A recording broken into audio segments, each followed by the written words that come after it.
Atong sayro ng dugang pang mga balita sa Mindanao. Makauban nato si Efren Mamak live sa General Santos City. Efren?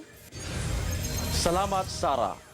Mipiyait na ang pipila ka mga gagmay nga mananagat sa Alabel, Sarangani gumikan sa nagkataas nga presyo sa gasolina alang sa ilang pagpanagat.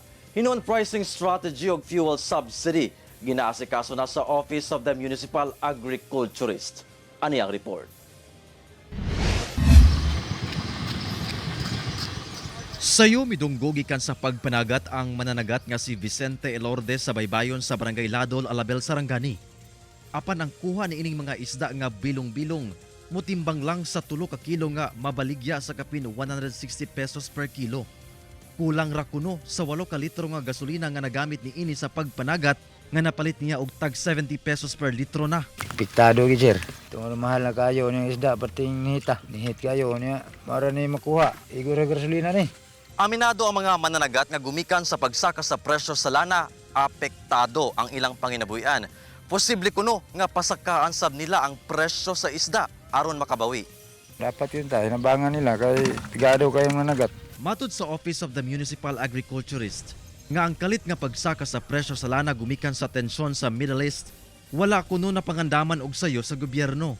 Apan doon na nakinilaka nga ginahimo karon sama sa pricing strategy. Pwede nila i-unload din sa ato ang fish landing center o ginakuan nato na og data kung unsay volume o ma-assist nato sila in terms sa pricing strategy nga dili sila malugi og katong mga public market fish vendors nato nga nagapalit sa ilaha is ma-monitor nato closely ang ilahang buying price. Ang mga lisensyado og apektado nga mananagat nakatakdang makadawat sab kuno og fuel subsidy. Aside sa intervention sa DA through the BFAR nga adunay fuel subsidy through vouchers, nagaplano pod ang LGU karon nga katong active nato nga mga licensed bangka operators matagaan pod sila additional nga fuel subsidy. Samtang gawas sa problema sa presyo sa lana, dugang palas unon sab sa mga mananagat ang sugyot nga pagpahawa kanila sa ilang naandan nga fish landing area.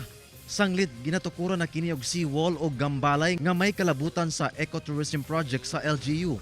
I-relocate kuno sila sa laing lugar nga posibleng maapektuhan ang ilang pagpanagat. Ang gusto man gud namo sir, stable og dili na mi mabalhin, dili na gud mi mabutang og alanganin. Gusto namo steady nga butanganan og kana mo ginapangayo namo. Ginakuan pa og pahayag ang LGU kalabot ni ini. Kauban si Gary Balantayog, Bong Vicencio, Efren Mamak. One Mindanao.